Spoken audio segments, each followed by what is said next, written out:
the ballot box, then the change that we need and we need to happen quickly will not happen. But no, I'm not surprised. And your point about most Americans on most of these issues, maybe not all, but on most of these issues are on that side as well. The people who are the extremists are the people who are not siding with the people. And we know that that's the corporatist wings of both parties.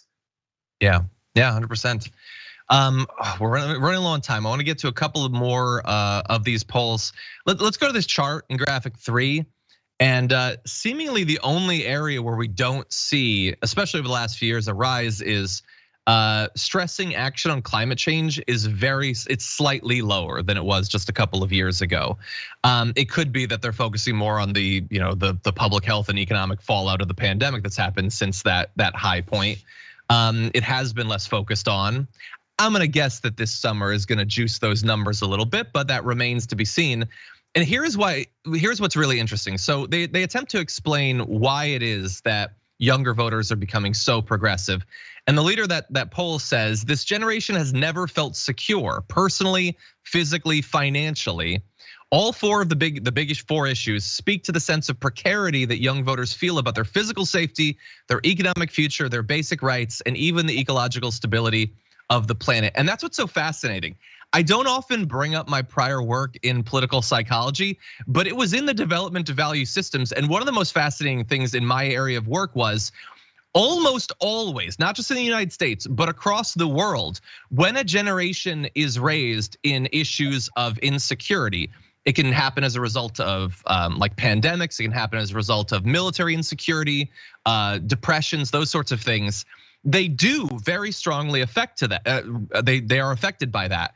By becoming more conservative, like almost the world over. The World Values Survey I used in my work has gone on for decades and decades and decades, and they have always found that.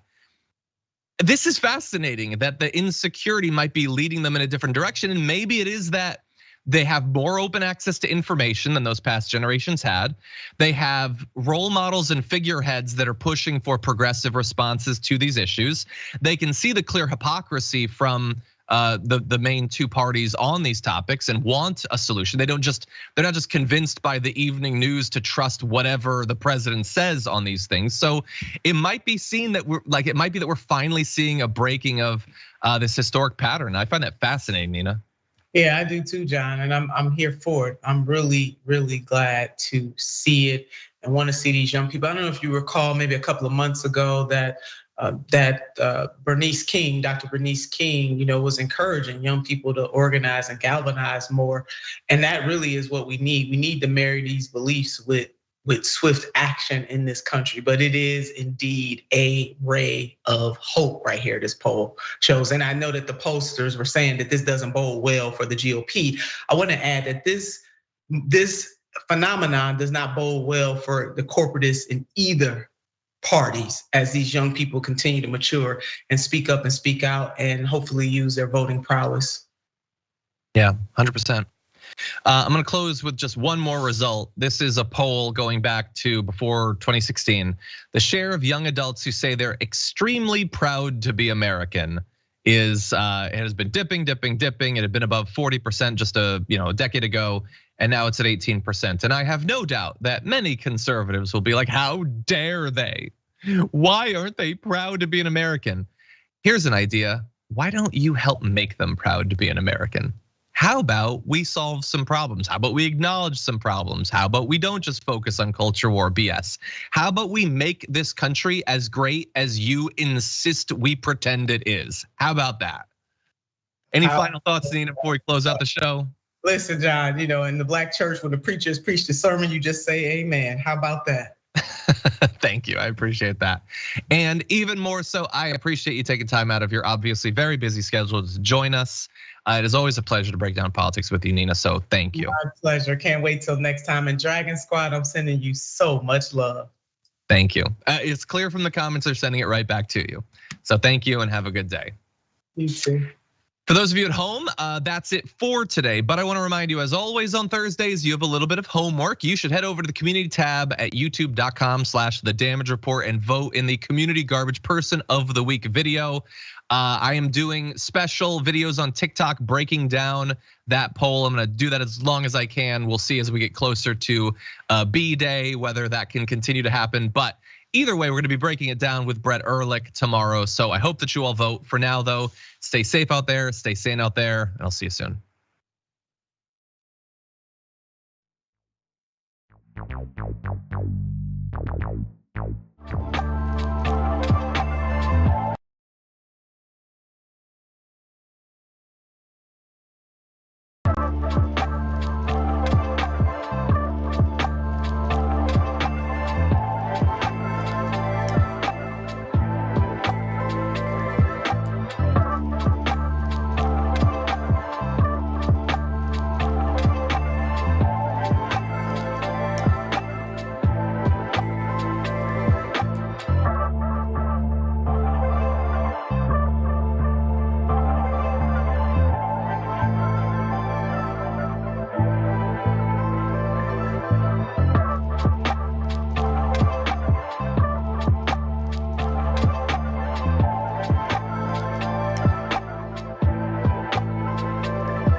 Welcome. It's indisputable. I'm your host, Rashad Richey. Good to be with you. We have a lot on the agenda today, breaking down news of the day, none other than our dear brother Jackson, who, by the way, is visiting out of state with family and still decided to opine on the show. We thank you, dear brother, in advance. All right, top story of the day.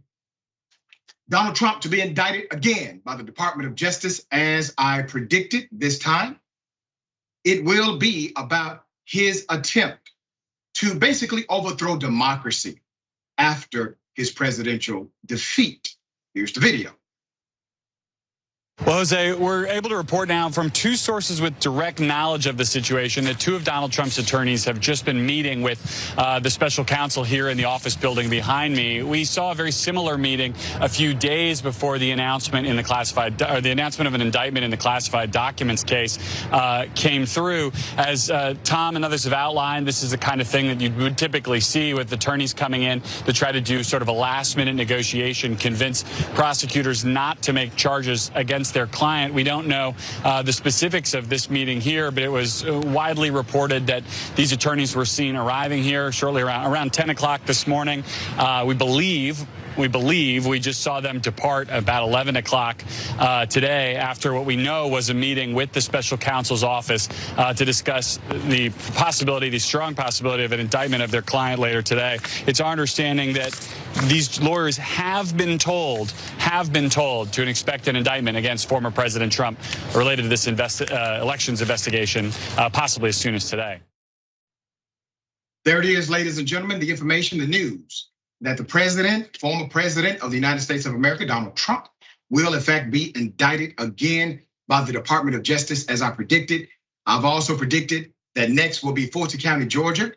That prediction is coming to fruition now, because Fulton County today erected barricades around the entire Justice building in Atlanta, Georgia. That indictment, I predict, is coming very soon, hell, if not today. Also, I believe that the New York Attorney General, A.G. James, will in fact also criminally indict Donald Trump before this is said and done. Let's count the ways here. You have a Manhattan indictment. You have 2 DOJ indictments.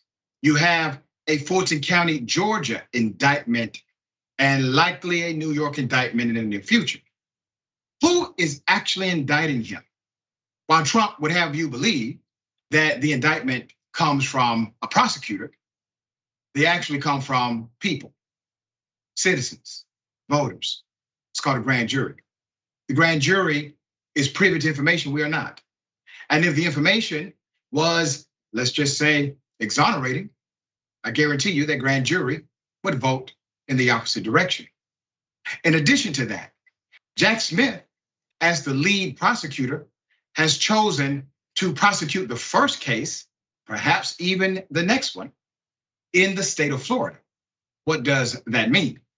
That means the jury pool will be chosen in Florida, leaving absolutely no room for anyone to say he decided to go in a liberal state to get liberal jury members to get the verdict. All right, okay, let's go through it. So lawyers for former President Donald Trump met on Thursday with prosecutors about another possible criminal indictment by special counsel Jack Smith's office.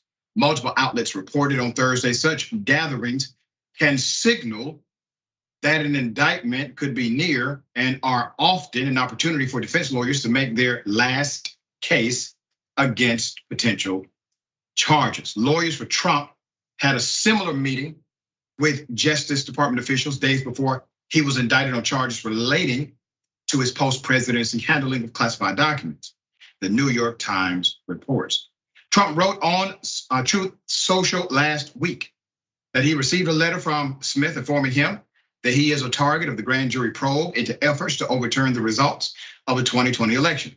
Prosecutors are probing the January 6th Capitol riot and Trump's efforts to undermine President Biden's 2020 election victory. Now, let me remind everybody that we have stories that have come from the rumor mill, basically.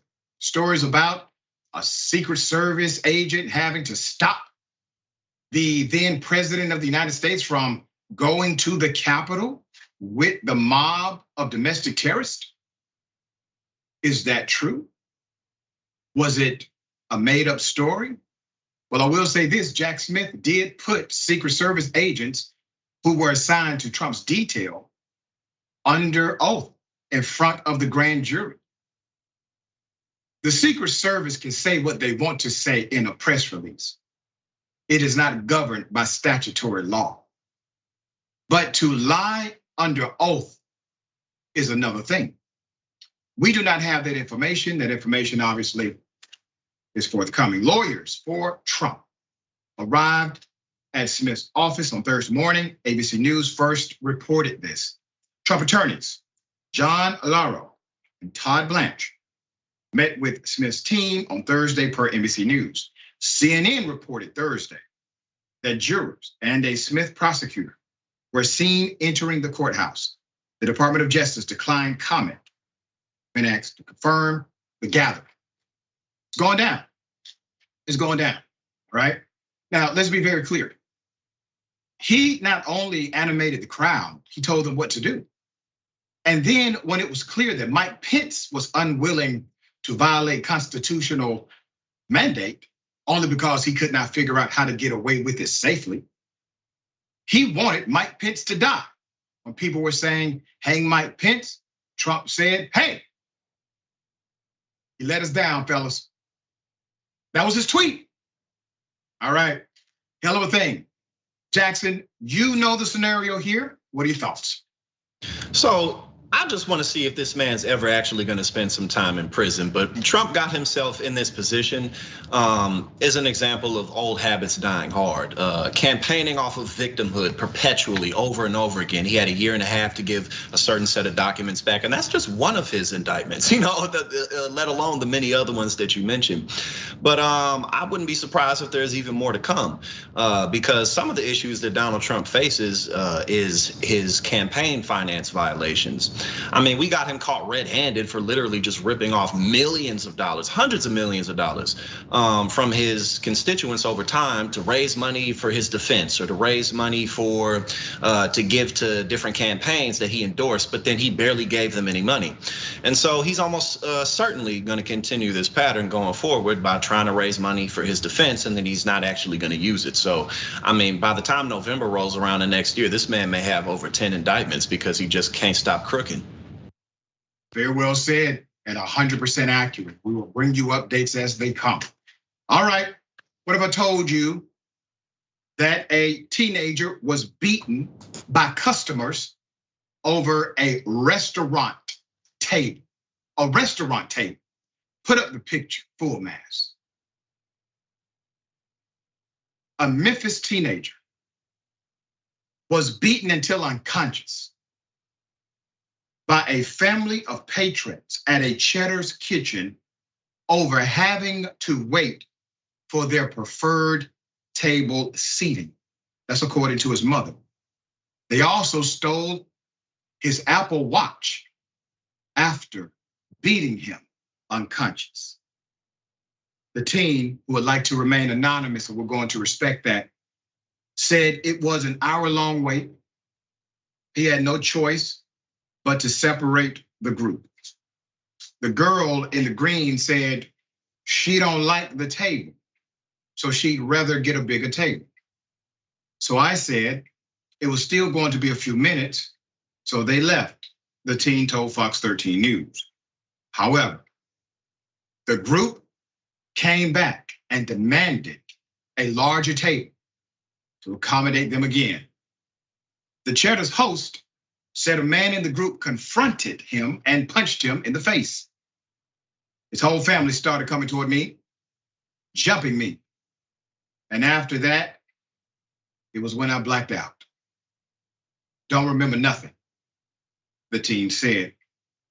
The teen's mother, Letitia Ford, captured the aftermath of the brutal beating in a cell phone photo and shared it with local media. It shows the skinny teenager sprawled out on the ground, passed out with medical equipment attached to him as paramedics work to revive him off camera. He had a concussion, his face was swollen, and he had a lot of bruises on him. He is really sore. They busted his neck really bad. The people who attacked the teenager were twice his size, okay? And let's put up the picture. They were twice his size and have yet to be caught. Letitia Ford is calling out the business for their lack of protection for her son. Police say the people responsible for initiating the altercation were observed departing the restaurant in a white SUV. Ford and her son hope the attackers are caught. The mother is particularly hopeful that they were captured on the restaurant surveillance cameras. She also believes Cheddar should have taken additional measures to ensure her son's safety and protect him from such an incident. You got to think about how extreme this is. How extreme this is. A family decides to leave a restaurant because their preferred table is not available at that time. It will be available, just not at that moment. They leave. And instead of going to, let's just say, another restaurant or home, they decide to come back with exacting revenge against a child. Could have killed him. Now that family is on the run. If anyone has any information about that attack, you are encouraged to contact law enforcement immediately. This is obviously a dangerous family. This is obviously a dangerous group. They need to be held accountable. Justice needs to be applied. Let's also talk about the reality of the mother's statement about Cheddar's should have had more, safeguards. If there's any violence on the premises of a restaurant, if there's any type of aggression that's known to the owner of a facility, that facility owner typically will need to take appropriate measures to make sure people are safe. And if they do not, there's a doctrine in law called premises liability. And premises liability basically means you decided not to secure the individuals, to protect them, create appropriate safeguards to ensure their safety. We will follow this story, such a sad, sad reality, and we hope for speedy recovery to this young teenager. Jackson, thoughts? Yeah, I mean, like you said, they literally could have taken this young man's life. And that's one thing that people always gotta really consider when it comes to just violence in general. Defending yourself is one thing, but it's really always best to just not strike out in anger, because you really never know how things can go down. I know people who are in prison because they just got into some random fight and they got hit just right, or they hit the person just right and lost their life. So, you really got to be careful with stuff like that. But I think you made a really good point just about general liabilities that the restaurant is definitely open for, in terms of not taking action to, really not let the family back onto the premises, or something else that could have been done to just kind of manage the situation, because you want to make sure that whatever establishment you're in, people are comfortable and that chaos can't go awry. But yeah, I mean, this family, a loser family, you know what I mean? Like, this is like you pointed out, a very dangerous family, and sooner or later they're likely to get caught up in something if this is how they go about their life. Because you just can't go around putting your hands on people. Because the way he looked like he lost his life. They really messed him up. That was sad to see. So definitely hope they catch them soon. Very sad to see. We hope very soon we will see an exacting description, maybe the release of the surveillance video that may be in the parking lot, or a description more thorough of the actual vehicle. All right. Okay. Obviously, unidentified flying objects, UAPs, they are called now. They have biologics on board, according to the government, kinda. This is a hell of a story. I don't even know how to present it to you, so I'm just going to let it present itself. Here it is. Mr. Gresh, finally, do you believe that our government is in possession of UAPs? Absolutely, based on interviewing over 40 witnesses over 4 years. UFO whistleblower David Grush claimed that the US government has possession of non-human aircraft during a House hearing on unidentified anomalous phenomenon, commonly known as UFOs. I know the exact locations, and those locations were provided to the Inspector General and some of which to the intelligence committees. I actually had the people with the firsthand knowledge provide a protected disclosure to the Inspector General. He also added that, quote, non-human biologics were found at alleged crash sites, although he did not have firsthand information. If you believe we have crashed craft, stated earlier, do we have the bodies of the pilots who piloted this craft? As I've stated publicly already in my News Nation interview, biologics came with some of these recoveries, yeah. Were they, I guess, human or non-human biologics? Non-human, and that was the assessment of people with direct knowledge on the program I talked to that are currently still on the program. We have nothing that can stop in midair and go the other direction, nor do we have anything that can, like in our situation, come down from space, hang out for 3 hours, and go back up. NASA's had it, the Pentagon's had it, every defense department has had it. Turn loose the files. Let's get to the bottom of it. This is just the start.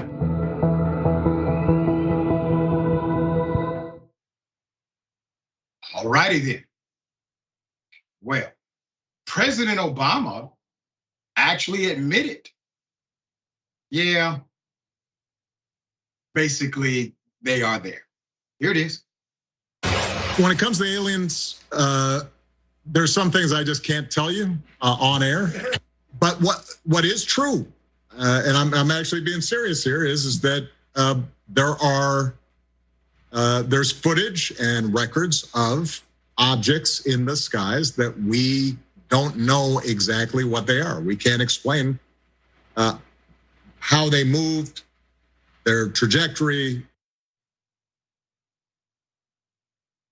Are they Democrats or Republicans, sir? Are they progressive or are they supporting Trump? These are the important questions that must be posed to the biologics. And are they okay with us calling them biologics? Anyway, put up the picture full mass. You see the look on his face? That's the look of a guy that says, yeah, I've probably effed up. But he has quite the history. Now, typically, when there's an allegation of this magnitude, you check the credibility of the individual. And you start to make comparisons as to the seriousness of their claim. So let's keep his picture up. Per CBS News, David Grush is a former military intelligence officer turned whistleblower, and he actually went through the official process of becoming a whistleblower by contacting the Inspector General, who is in charge of the intelligence community in that aspect. He told House lawmakers that Congress is being kept in the dark about unidentified anomalous phenomena, which is the new name now for UFOs, alleging at a hearing that the executive branch agencies have withheld information about the mysterious objects for years. So let me give you more background about Grush. He served for 14 years as an intelligence officer in the Air Force and was an intelligence officer in the National Geospatial Intelligence Agency. He appeared before the House Oversight Committee's National Security Subcommittee alongside two former fighter pilots who had firsthand experience with UAPs. Grush served as a representative on two Pentagon task force investigating UAP until earlier this year. He told lawmakers that he was informed of a multi-decade UAP crash retrieval and reverse engineering program during the course of his work examining classified programs. He said he was denied access to those programs when he requested it and accused the military of misappropriating funds to shield these operations from congressional oversight. He later said he had interviewed officials who had direct knowledge of aircraft with non-human origins, and that so-called biologics were recovered from some craft. Now, I did some research on his previous interviews, his current ongoing testimony to the Oversight Committee, one thing I noticed is that he does not say the word alien, and he doesn't say other world. He says biologics, he says non-human, but he does not say alien in the specific sense of what the word typically would mean in this context. There's more. Jimmy Carter, former president of the United States, saw a UAP as well. Back then, they just called them UFOs. President Jimmy Carter was convinced he saw an unidentified flying object, UFO, in 1969. He didn't file a report until 1973 when an agency called the International UFO Bureau sent him a form to fill out. According to the form on file, the Jimmy Carter Presidential Library and Museum, President Carter filled it out by hand when he was serving as governor of Georgia. A second agency, the National Investigations Committee on Aerial Phenomena, had a similar form with typed responses dated the same as the one filled out by President Carter on September 18, 1973. Wow. All right, Jackson, are we alone, sir? Or not? I think there's a lot to unpack here. I personally don't think that life is unique to this planet. Just because the fact that life exists here means that life exists. And the more that we learn about the vastness of the universe and the complexities of it, the more it just seems likely that there's some kind of other life forms out here, especially like single-celled, simple life forms at least. But again, I think the odds of there not being additional life in the universe is very slim. However, then the question of them coming here is another issue entirely, because it's like the secret is almost out, but it never quite gets out. You know what I mean? Like, this isn't new. People have been coming forth for decades talking about governments, whether it's the US government or some type of government overseas, having access to alien technology or having evidence, but that evidence is never shown. And it's kind of implausible, in my opinion, to believe that the government of any kind of government made up of very flawed human beings would somehow be able to keep something so unbelievably spectacular a secret for so long. I mean, they can't keep secrets worth a damn. You know what I'm saying? Anytime anything's going on, we probably figure out about it. Even before the internet, you know what I'm saying? Secrets get exposed because that's just how human beings operate. We're not robots. But I mean, until somebody actually shows some real hard evidence and they're like really examining it, I just don't. Why is this being kept a secret? It doesn't make sense that this would be a secret. So yeah, I got to see it to believe it, but I do think that life exists elsewhere for sure. You know, I want to echo your point about the incompetence of government to hide something this big. If it's real, Jackson, I believe it's much more about the biologics, as they're calling them today. This is about them not wanting to be exposed. Much more than about governments being able to successfully cover this up for so long. Right. All right. So anyway, we'll bring you updates as they come. Guaranteed to come. And promise you, I invite any biologic to the bullpen at any time. All right. All right. We got more on the other side. It's indisputable. Stick and stay.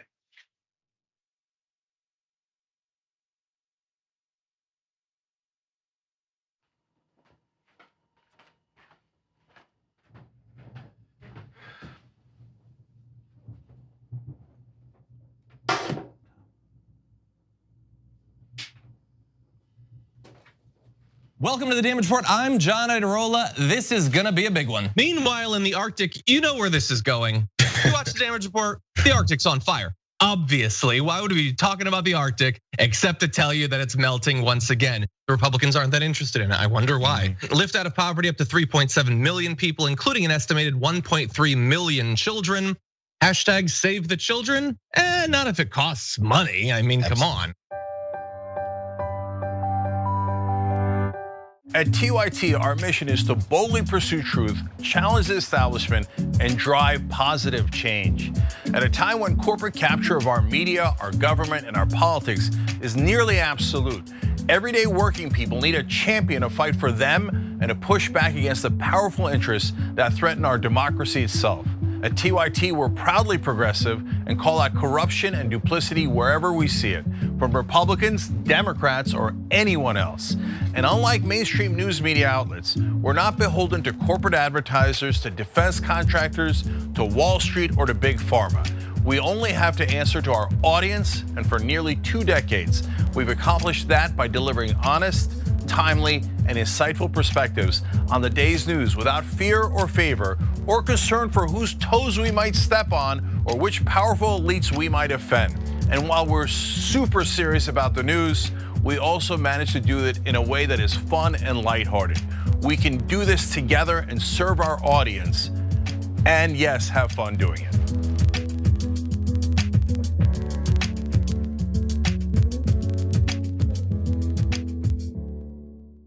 Indisputable is still the fastest growing news show in America compared to CNN, Fox News, and 30 other networks. We tell the truth on Indisputable because the truth is indisputable. We go places that other news media outlets refuse to go. When there were human rights abuses happening at the Victorville prison, guards and members of the community contacted us. You, through your investigative reporting, unearthed very troubling allegations about specific forms of abuse and discrimination in the federal prison system. It really doesn't take much to be a trusted voice. All it takes is to be fearless, report on matters, be an advocate. I called it the bullpen intentionally because it's a place of preparation. We present individuals who may have an opposing view, so we debate. Sometimes we interview individuals because their stories deserve to be heard. A survivor of significant police misconduct and his attorney.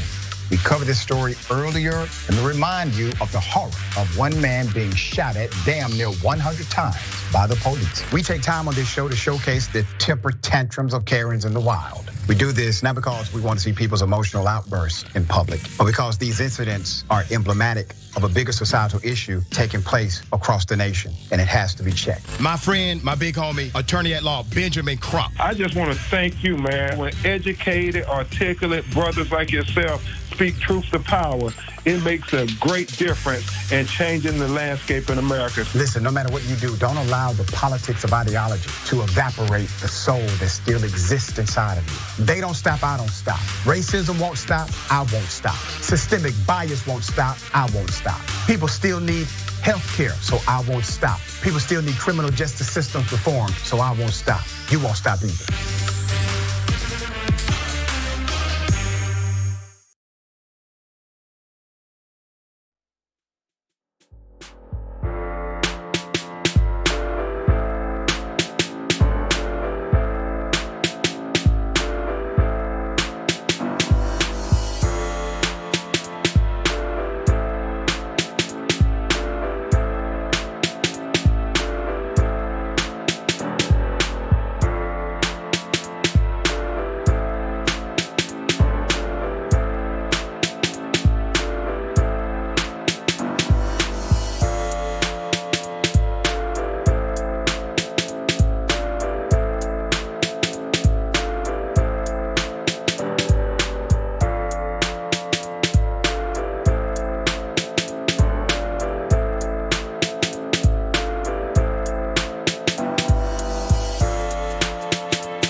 All right, welcome back. I apologize for the technical difficulty. We have it under control now.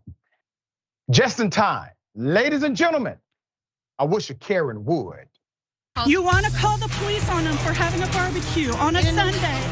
You're still free! Back off! I'm going to tell them there's an African-American man threatening my life.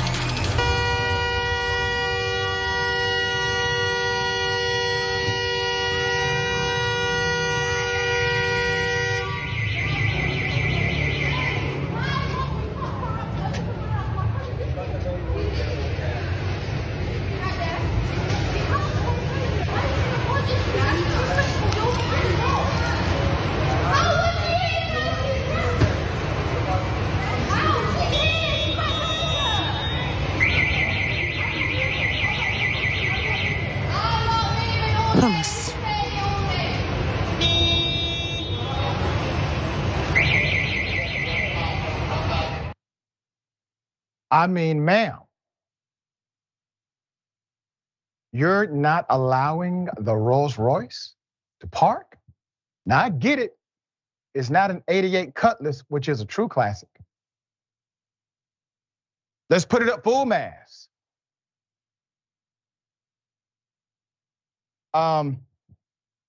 This is London Karen holding up traffic. And after this, she was approached by possible security. Here it is.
Oh, there's more. A TikToker. Well, this is what happened.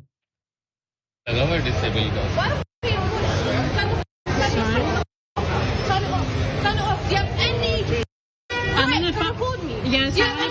in a public place. Okay, and I'm allowed to record. I'm allowed to. Yeah, sure, you can record me as well. At least to you for the space for the lady I saved. Yeah. That's fine. It was either way I was gonna leave. But guess what? You're a dirty little white thing, bro. You're a dirty little white thing. Oh, so now it's about the race, right? Oh.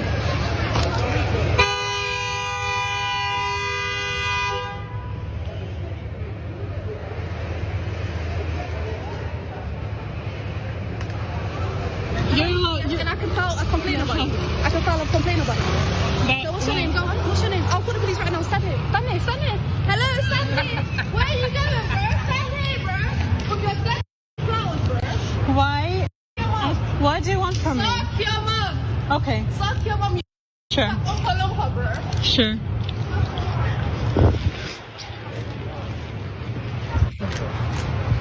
Wow. All right, let's put it up full mass. I will give you as much background as, we got, all right? According to the TikToker who recorded this London Karen, this was in central London. It says, quote, on July 20th, 2023 in central London, I witnessed an offense taking place and decided to record it. In accordance with UK laws, it is permitted to record incidents in public places. The lady in green was creating a traffic disruption by not letting the car park. I had no intention filming the lady in green specifically. I was just recording the situation. Her face was not even on my camera until she came very close to me. And even then I tried not to record her face, taking my phone on a side until she purposely started recording me. The lady in green was not only creating disruption on the road, but was aggressive toward other people. As the situation got resolved, I stopped filming and started walking away, but she approached me with insults and threats. Why are there people like this? Well, it is really interesting.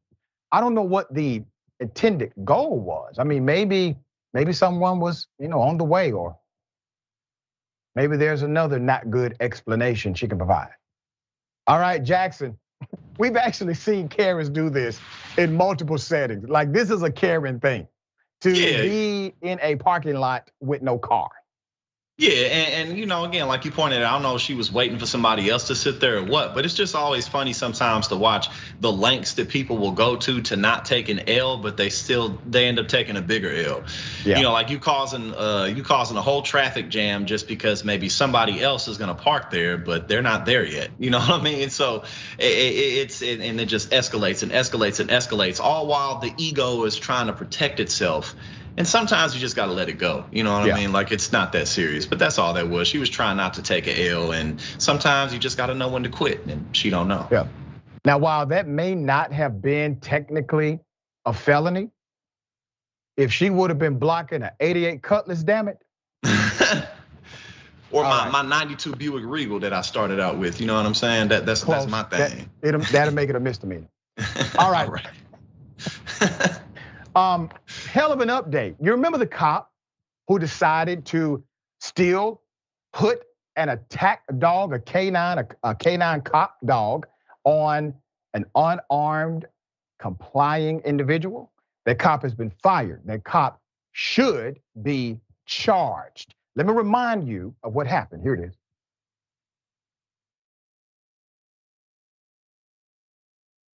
That's a dog. Come to me.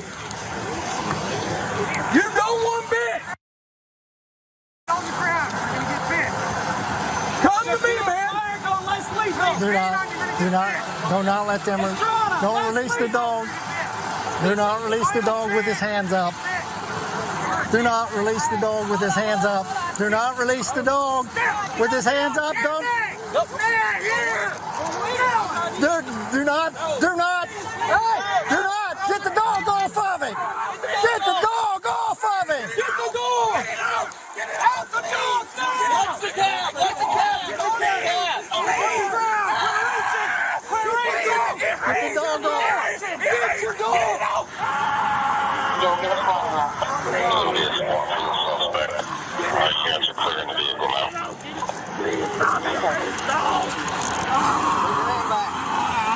Put your hand back. Give me your hand.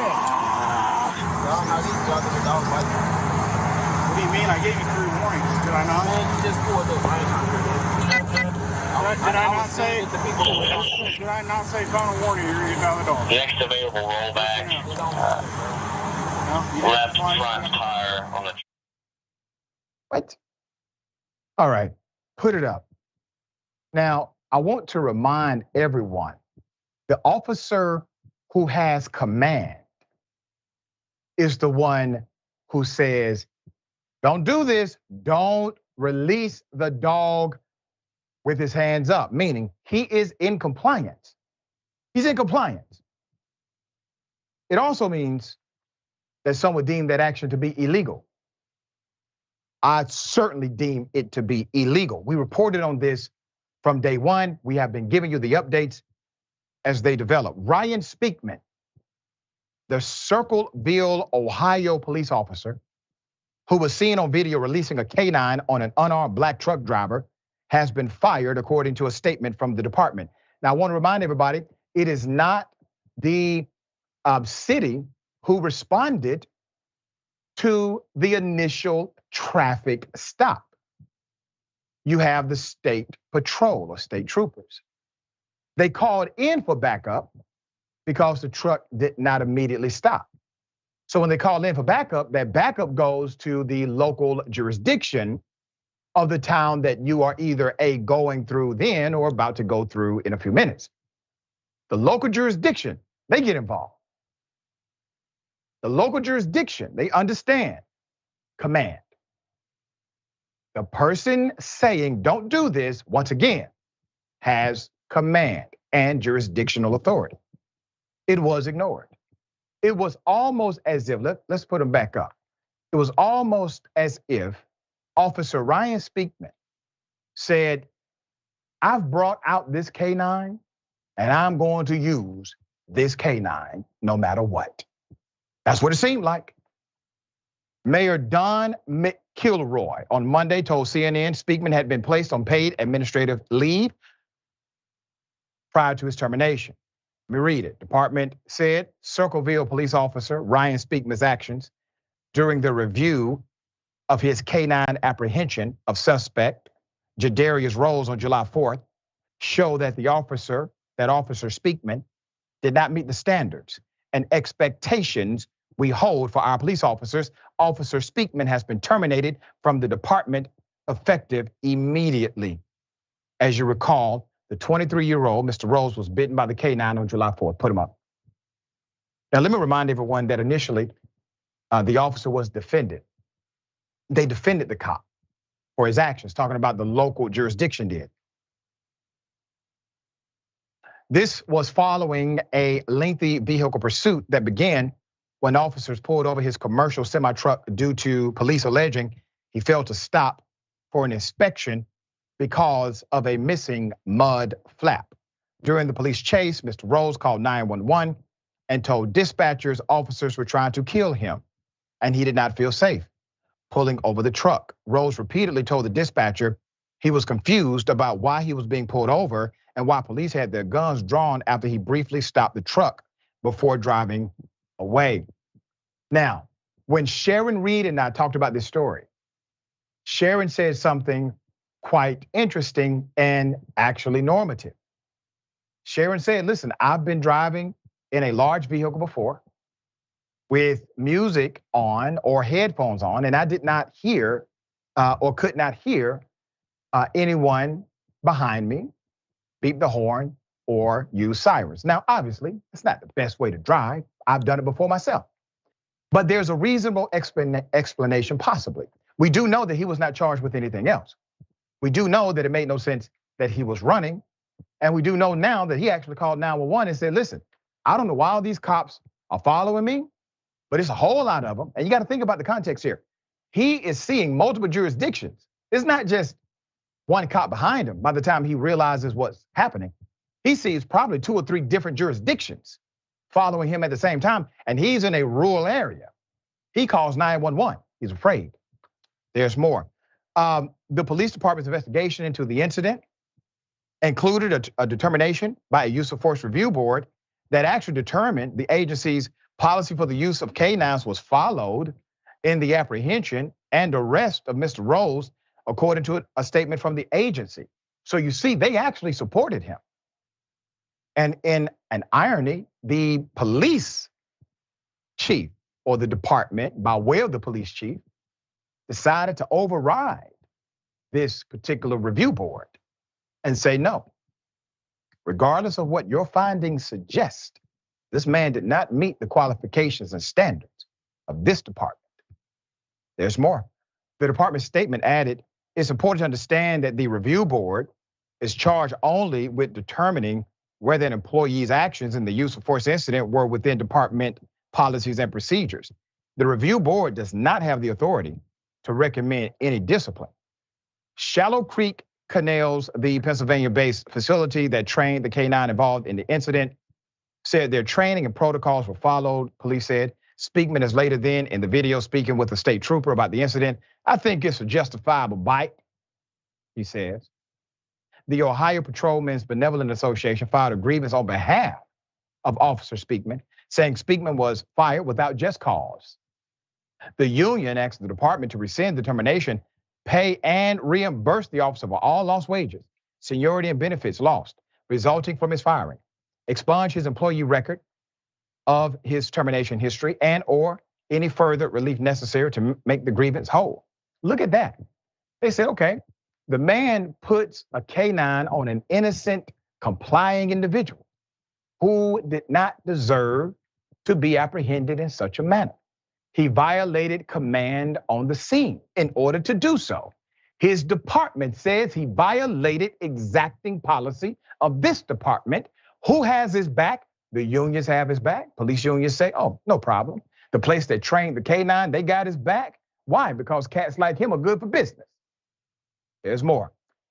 Let me give you a recap of the status of Mr. Rose, who was bitten by this K-9. Rose was treated, was eventually released from the hospital before being taken to the county jail, according to a case report from Ohio State Highway Patrol, which notes he faced a charge of failure to comply with an order or a signal by a police officer. A 4th-degree felony. Now, many jurisdictions have upgraded 4th-degree felonies and made some of those misdemeanors now. He was released from custody July 7th. The county prosecutor's office told CNN, adding the office is still collecting evidence before it determines whether to move forward and charge him or not charge him.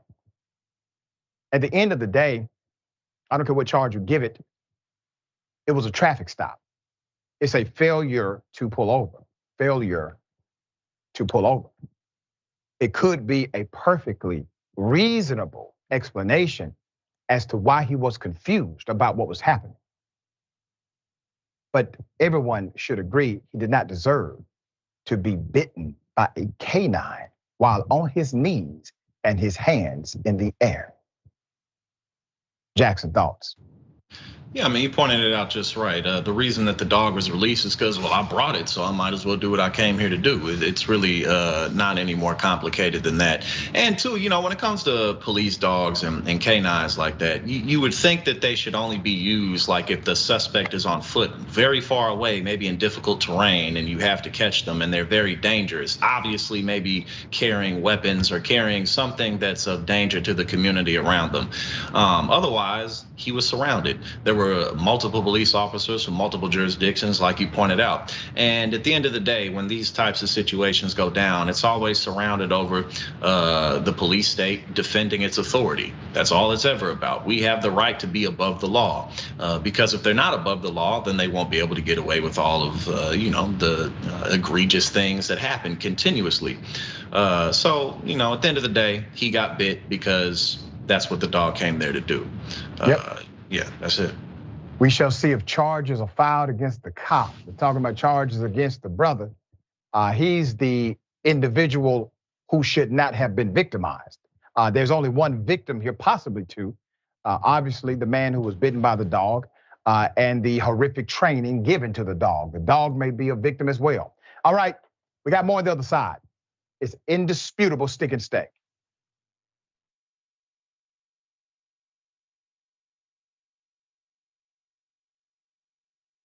Do all of you know the Young Turks? An outlet like yourself that are willing to cover this story from the very beginning. You have the Young Turks and a bunch of other progressive forces saying this is the time to fight for our values. And I think right now there are a lot of progressive voters, many leftists who feel like they don't have a home. And this is why what Cenk and the Young Turks are doing is so important. What we've done is sustainable, slow, healthy growth. And I think that's the way news should be, where you don't rely on sensationalist stuff. You don't lean on whatever's trendy in the news at any given moment. You just go with the truth. You gave me a platform. You've uplifted so many other progressive voices through this network, and you're constantly looking for people that you can amplify through the work we do, through the infrastructure that you built at TYT. It takes those early people who believe that can really be the seeds of this movement, and that has been the Young Turks. We're super serious about the news. We also managed to do it in a way that is fun and lighthearted. We're not TYT, you're TYT.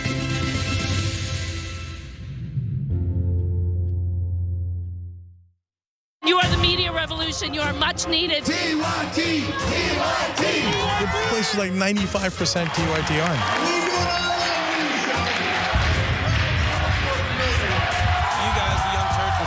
Favorite channel, we're getting that message out. Cenk and the Young Turks do an extraordinarily good job. No matter what mainstream media says, you have to listen to the Young Turks. people who support us on the internet. That's what gives us strength. That's what allows anyone who was in there who was undecided to think one side seems to be winning. They seem to have a bigger army. There might be a reason for that. So thank you, guys.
All right, welcome back. This is an update to a story we first brought you. A man brutalized by the police because of an open container. Well, there's a lawsuit now as predicted. Let me remind you of what happened. Here it is.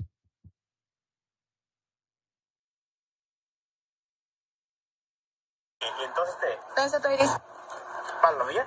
Los tres. Okay. Siéntate y nomás saca tu ID. Ya no puede ser que necesito levantar para sacarla. Hey, sit down. Hey, you don't have to talk to me. Well, I told you to sit down. I know. You know what? Yes. Take out your ID, dude. I know. I have to take it out, but I have to take it out to take the ID out. You know? Sit down. Just sit down. But you don't have to understand. Okay. Hey. Stop.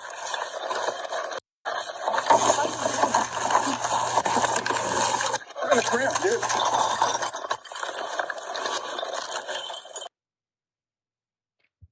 Wow. All right. Let's put up his picture. I'm going to give you the background and the update. We covered this story about a year ago. Marin County Gardener Julio Lopez is now filing a federal rights lawsuit after police assaulted him over an open beer. San Rafael officers brutalized the migrant gardener over a damn beer bottle. There's additional footage that shows Mr. Lopez being restrained and bleeding out on the asphalt. Here it is.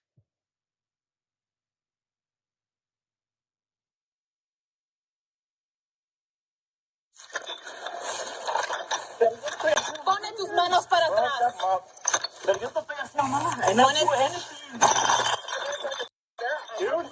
Pone tus manos para atrás, ¿entiendes? ¿Sí o no? Sí, pero no estoy haciendo nada. I told you to no te estoy haciendo nada. I told you to sit down. I'm not doing anything. Man. Sure. I'm not doing anything. I told you to sit down, you don't sit down. Get out of the way. Stop moving your hand. Just leave it on the back. I don't do anything. Put up the pictures. It's a damn shame. These individuals who call themselves police officers lack decent humanity. Now, former officers Brandon Nail and Daisy Mazarigos were charged with assault by an officer under color of law or authority and making false statements on a crime or criminal report in June.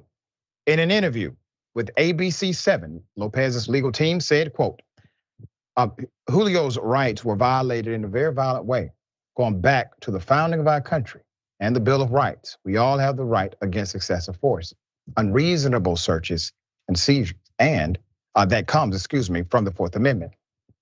At the time of the initial incident, this was your police chief for that jurisdiction, okay? David Spiller. David Spiller released an open letter to the community about the altercation, where he actually took full responsibility and that the department would be conducting an investigation into it. The quote is this: "I am both personally and professionally concerned about this incident and how it impacts the trust our department has worked hard to build in this community. I want to assure all members of the San Rafael community that not only is this incident being critically examined, but we will examine our behaviors, including that of our leadership. And for those department members that have fallen short, they will be held accountable." A department spokesperson said the department would not comment on the pending litigation via email. City Attorney Robert Epstein has also failed to make any public statement about the suit. A court date for the two officers has been scheduled for next month. We will be following that court case. Jackson, thoughts? Yeah, I definitely hope that the court case continues to go in the favor of this man. I mean, essentially both of them were telling him to sit on his hands and put them up at the same time. And they know it, you know what I mean? Like, how are you gonna take your wallet out if you're sitting on it or whatever that may be? Not to mention, not only was he unarmed, but he's a little guy. Like, he's not even a big man. So he just wasn't a threat whatsoever. But just example after example after example that we see of police officers using violence because they just want to. And there's no question that whatsoever, no question. The only question for us is, what are we gonna do about it on the local level? Because this just won't get handled federally. We have to get more involved in community politics, whether that be getting involved in sheriff elections, defense attorneys, all of those people. We have to get more involved and know who's on city council. Otherwise, we don't really know what's happening. We don't know who's calling the shots. We don't know who's running the show. And I'm guilty of that myself. Like, I live in New Jersey, so there's a lot of townships. You might move here and now you don't know who's there. So we always got to pay more attention to what's happening in our backyards. That's right, we got to be intentional. These individuals have direct policy authority over our way of life. Okay, an exclusive update. Remember, we brought you a story about the company Securitas and how they treated a particular individual. They were, well, racist. We have a massive update. There's a new allegation as well. A few weeks ago, we covered this story of a racial discrimination allegation of security officers at the company. Let's go to the picture. Let's go to a full mass. Another individual has decided to come forward with the story of racial discrimination from Securitas. And I want to give you the original background that led to this update. Here's a video. You hit me, I'll hurt you. What you doing? This your job. I work for myself. This your job. Watch what you say. Watch where you're going. Watch what you say. This your job, cuz. Go. That way. This your job. That way. The road's that way. Make your $18 an hour, bitch. Like, talk about, bro. Bitch. Yeah, you a bitch. You a bitch. Bitch. You sound what? That way. You just call me a Yo, you just call me a Well, you act like one. Get that way. Well, they called her the N-word. She says, "You call me an effing N-word." They said, "Well, you act like one. Get the hell off the property." Shaquana Petaway is her name. Now we have another allegation. Put it up, full mass again. Ms. Jackson.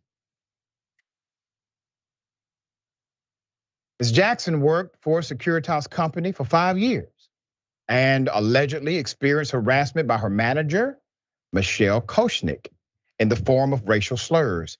She states, quote, "During a meeting, my manager stated I am a disrespectful ghetto black N-word. I asked my manager, does she like me? She replied that she had no issue with me, but still stated that I was a ghetto N-word." We were able to secure this photo. Securitas manager, Michelle Koshnick. Ms. Jackson says she complained to HR, only for the internal investigation to be dropped months later with no outcome. We have the copy of that complaint here. A few months later, she says she was taken off the schedule completely without being terminated directly. and was barred from the premises in retaliation. Bolo alert provided here. After ceasing to work at that Securitas location, Ms. Jackson walked outside her home to find an offensive, threatening note on her car. Let's put it up. According to the poster, haha, we got this N-word fired and my friend from the sheriff's department is serving her rights. Bye-bye, N-word, end quote. We reached out to Securitas company for comment on the pattern of racial discrimination the company is, engaged in, allegedly. We also wanted to know specifically about the allegation about Ms. Kushnick, their manager. No one decided to respond. No one wanted to answer. Our research shows that Securitas has a history of alleged racial discrimination from management and has been taken to court over it before in multiple cases. Now, here's one. The plaintiff alleges he was subjected to racial discrimination when around December 2016, a manager for the defendants stated she was going to fire black employees, end quote. Before changing the man's position and reducing his rate of pay, the plaintiff additionally alleges that throughout his employment, the same manager terminated and or constructively discharged other black employees in favor of white workers. The man further claims his complaints of human resources went unaddressed. Seems like there's a pattern here, Securitas, in my humble opinion. There needs to be at least an answer from your agency. If you believe that there's malfeasance inside of your agency, say something about it. Root it out. We have on tape people that work for you saying the N-word. We have multiple allegations on the record. We have very little from your management. All right, Jackson, thoughts? I think this is a good example of how honesty is the best policy and how you carry out your business operations. By that I mean, they were clearly trying to hide these incidents, but it's going to come to light eventually. Instead of actually dealing with them, you pointed out, and last time when I was on the show, we talked about this story, or one of the last times, about how company culture in any type of organization always starts from the head down. And we're looking at examples in different sectors of the department, whether it be security or people in the corporate wing of it. So clearly this is a cultural company problem, and by them trying to hide it, they're just making it look worse. And now we got all the receipts, we got all the evidence. So unless they do some type of a cultural overhaul, then this will continue to be the building reputation around their brand. Very well said.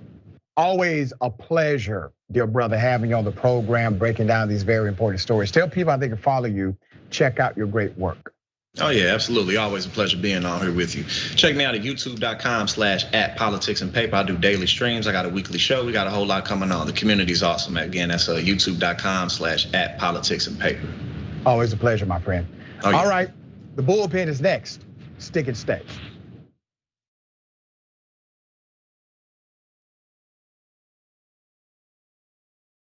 I'm in Salt Lake City, Utah. I'm at a Wolfpack gathering. We're growing. I see faces that I recognize, but I also see a lot of faces that I don't recognize, and that's fantastic. We are all taking time out of our lives to be here, and that's amazing. That means we truly believe in this. Make no mistake, everyone in this room is a leader in Wolfpack. Alaska, West Virginia, Montana, Georgia, Massachusetts, New York, New Jersey, everyone is here. All these folks paid with their own money and sometimes took vacation days to come here to strategize on how to get our democracy back and get money out of politics. Or you get more political power just because you have more money. This is why it requires a constitutional amendment. The process of winning in your state next year doesn't begin when session begins. It begins right now. To work to a goal, something this big that you're actually making a difference of, there's very few things in the world that really compare to that feeling. Equal rights to fair representation, rights for human beings, anti-corruption laws, and free and fair elections. That's what we are fighting for. What were the founding fathers? Revolutionaries. and they built revolution into the document. So Article 5 is the way we have to go. This is how you do it. You're in this as a team, you're in this together. The fight will always continue. That fight is not between the left and the right. That fight is between basically greed and humanity. So I'm asking you to put differences aside, whether you're conservative or independent or progressive, to join forces to say no more corruption. You get beyond the fear, you take that first step, and you'll change the world. What I want to leave you with, of course, is hope. And I want to assure you that if we keep fighting together, we're going to win together. We're going to get that convention, we're going to get that amendment, and we're going to get our democracy back. Come join us, wolf-pac.com. Sharp increase in healthcare insurance premiums next year in response to the ongoing coronavirus pandemic. The country is desperate for Medicare for all, but the mainstream media will tell you nonstop lies about how people don't want it. Between 5.8 million and 23 million lost their health care just during this pandemic. And Joe Biden says, no, I don't think that's an argument for Medicare for all. How are you going to find $35 trillion? They constantly misstate things, but without explaining that the current system costs at least $50 trillion. Every other developed nation has a single payer system, and they all pay less. In fact, on average, they pay about half of what we pay. It doesn't matter if taxes go up, if your healthcare costs go way, way down. The for-profit health insurance companies are simply a scam, price gouging you, and they're in between you and your doctor. Look, guys, the good news is we're gonna win. We're gonna get Medicare for all. A famous new author has a book out. His name is Dogan Uger. That's my dad. Okay, the name of the book is called The Original Young Turk, and it's his life story. I read it, trust me, you're gonna love it. He has such a straightforward way of telling stories that you're gonna be amused by it. It's like, well, then I met JFK, then I was at the White House, then I started a business, then I became Businessman of the Year. It's amazing. You're gonna love the stories, and it's part of what made me progressive. Check it out at shoptyt.com. It is wrong to deny any of your fellow Americans the right to vote in this country. Look, I tell you guys, the most important thing is voting in primaries. Primaries. I hope every American will vote for the candidate and party of his choice, but vote. We cannot continue to complain about corruption and complain about what's happening in this country and continue to vote for it. Let's get it right this time. It could be a moment of redemption for what happened in 2016.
All right, ladies and gentlemen, welcome to the bullpen.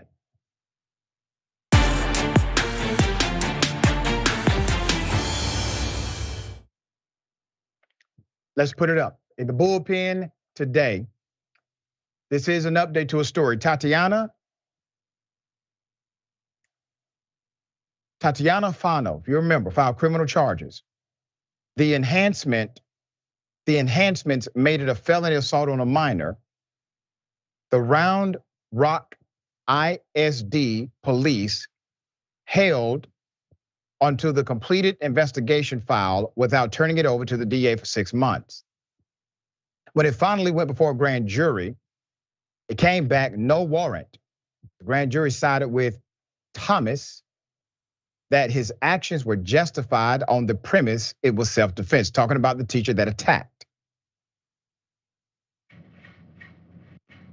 Because the two female teachers stated that Quentin, the kid, had attacked them, despite that the video showed the statement was a lie. Both female teachers remained at the school, yet Jacob Thomas, his teaching credentials remain intact. He voluntarily resigned at the end of the school year and could be teaching or working with children anywhere.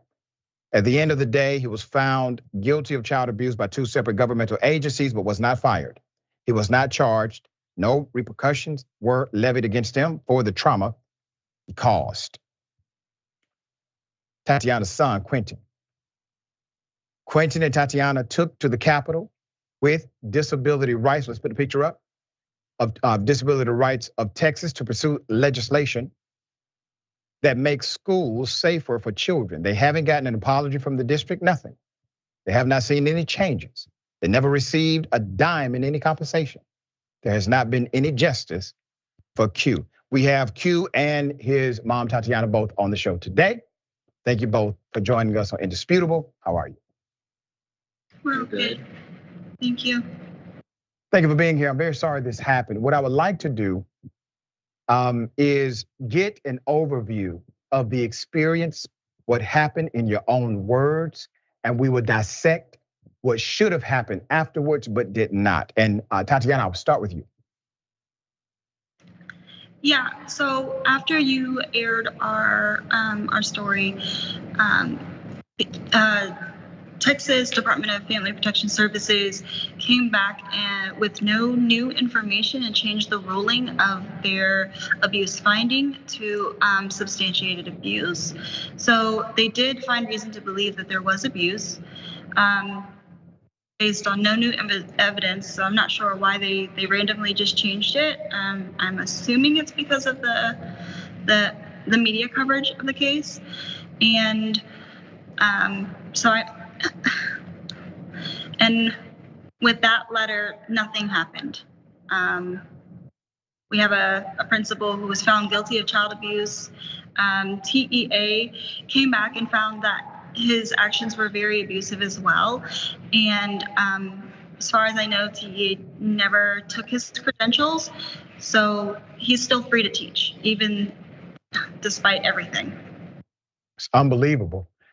Q, are you able to give us some contextualization, some experiential background as to what you went through and how it transpired?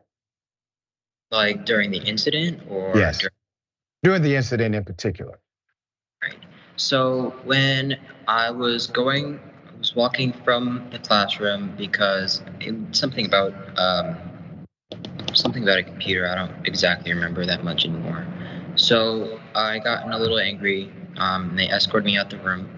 The entire time, my hands were in my pockets. To Miss Manzi and Miss York, both of them escorted me by my arms to the cool down room, and then from the cool down room to the hallway. What's it called? Again, I don't really remember all that much, but they had brought me into the cool down room. And then from the cool down room, I stayed in there for about 25 minutes, I think. And I had my hands in my pockets still during the whole thing. So the two female staff walked out, and then another male staff, Mr. Thomas, came in, and I was following them out since I was already calm and everything. And he had taken me by my left shoulder and thrown me into the wall. Wow.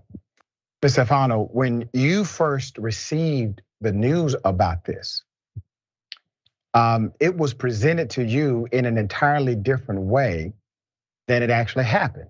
It was exposed later, the truth, that your son did absolutely nothing to provoke an attack, as was suggested, as was stated.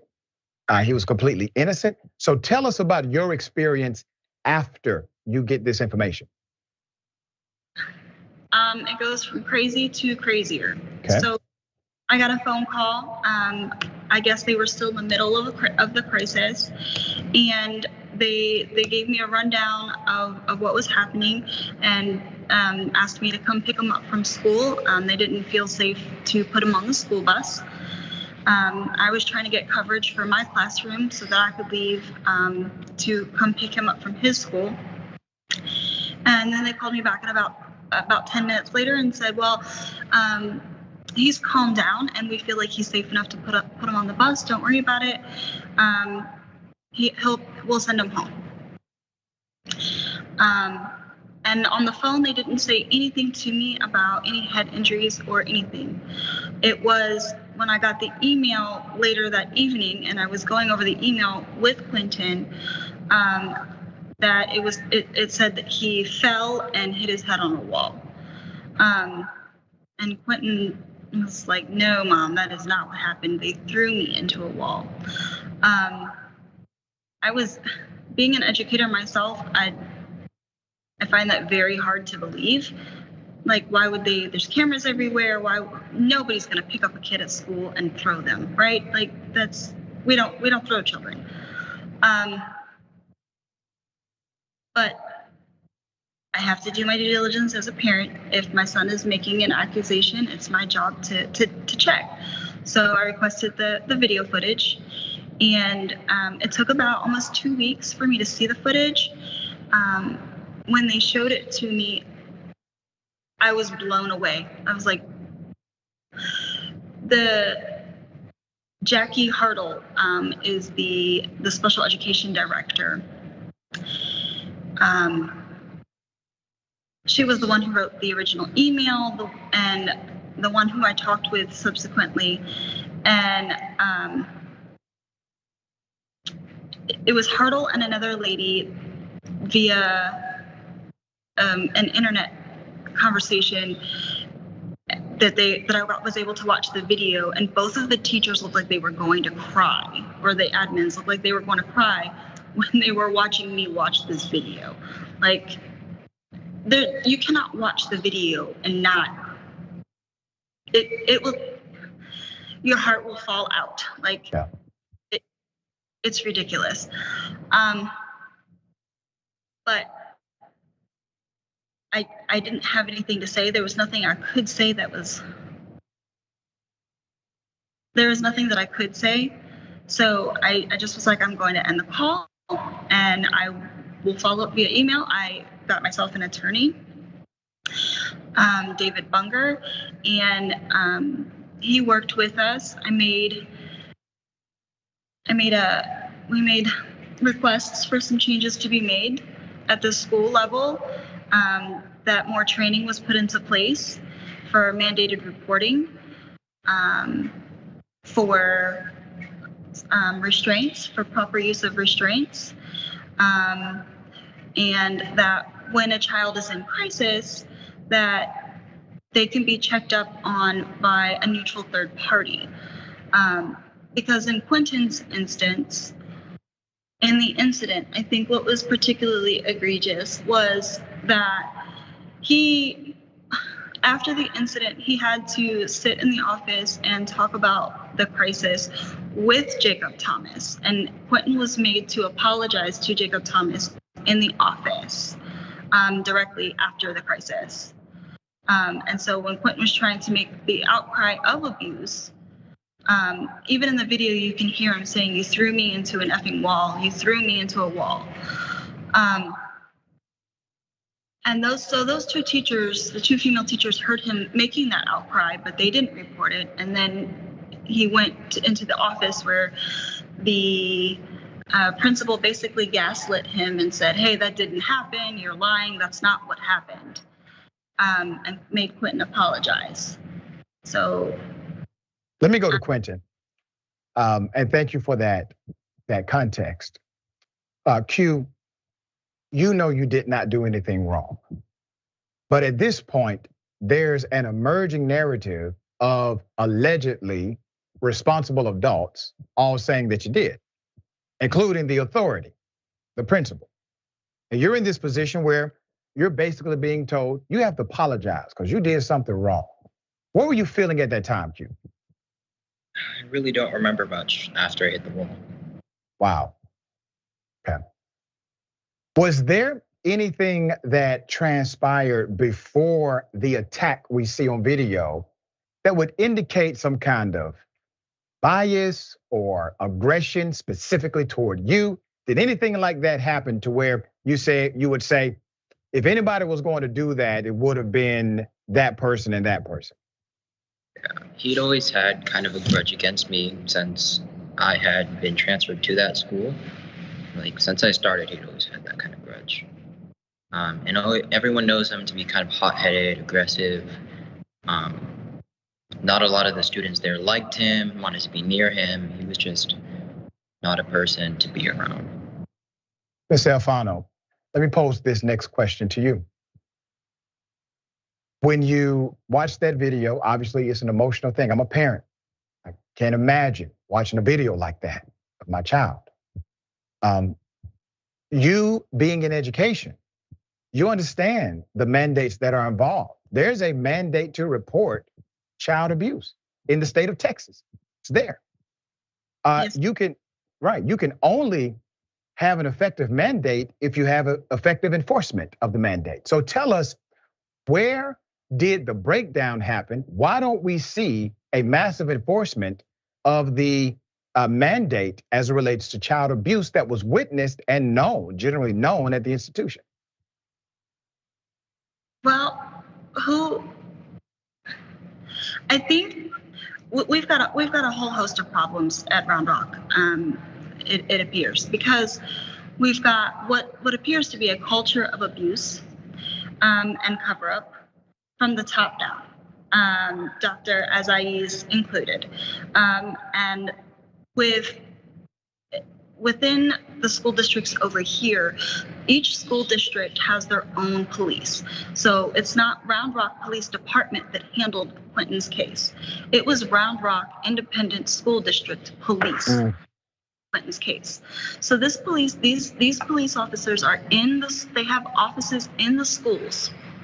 So they're friends, they're buddies with the teachers that they see every day, which is good in a lot of ways. There's obviously a lot of pros to that. If you're going to have good relations with police and students, having them there in the school, frequently being seen, that's good. But it's like the fox guarding the hen house. And it's incestuous. You can't have you can't expect them to be completely neutral when investigating this and handing it over. Yeah. I mean, and what you say makes perfect sense. It seems to be a very ironic scenario, especially when the police who work for the school system should be investigating not only teachers, but possibly the principal of an institution. That's rarely going to actually happen. As it stands now, who's been held accountable? Children. Say that one more time. They're usually investigating the children, usually from the children, not the teachers. So right. Who's been held accountable? At what levels have people been held? Nobody's been held accountable. There is some notation on the record as far as what people have concluded that have looked at this, right? But no actual disciplinary dynamic for anybody. None, absolutely none. So he can't be charged, double jeopardy. He can't be charged, and yes, he was found guilty of child abuse, but it's not up to Texas Department of Family and Protective Services to levy any type of punishments against him. So, what happens after that? Somebody's found guilty of child abuse? Apparently, nothing. Wow. Yeah. So TEA decided that he was found to be abusive as well, but they did not take his teaching credentials. So he doesn't have any type of, if you do a background check, he's not gonna pull up anything on his background, and he still has his teaching credentials. So he could be anywhere working with children, anywhere. You know, this is why media is important. As I say often, what the court of law cannot do, the court of public opinion can. We are glad that you have the opportunity to tell your story. Q, very, very thankful. As I said before the interview, I appreciate your leadership. It takes courage to be able to authentically speak your own experience and your own truth. Q, if there's anything you would like to say to young people across the country who may be experiencing adverse relationships or even abuse from an adult in particular in the school system, what would you say to them? I think it's always important to reach out to the right people, see exactly what you can do or what you can have handled. I think it's important that you always have someone that you can trust, tell, someone that you can rely upon. Something like if something goes wrong, there's always a backup. I think that's important. Very well said, Q. Very well said. And to Ms. Afano, as an educator, what would you say to fellow educators in similar situations where they are aware of abuse but not reporting it? You can't call yourself an educator. There's mandated reporting is a huge part of what we do. That's right. It's crucial. Keeping the children safe is what we're here for. I mean, educating an injured child is, how are they going to learn? That's right. So if you see something, say something.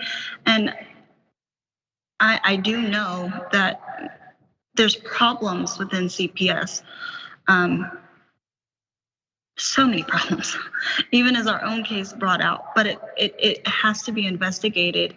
And as awful as it is, that's really the only thing that was done in the end. The only thing that was actually done right for Quentin was he was found guilty of abuse. And that was done by, so, I mean, if it wasn't for that, have anything else? Yeah. All right, well, we're going to continue to stay on top of this. There may be a response after this interview. And if so, our team will reach back out to you to see your satisfaction or lack thereof with whatever response may come. We appreciate you both. Thank you for being on Indisputable. Thank you. Thank you. Thank you. All right, remember, take care of yourself, take care of each other, take care of the planet. Remember, the truth is always indisputable.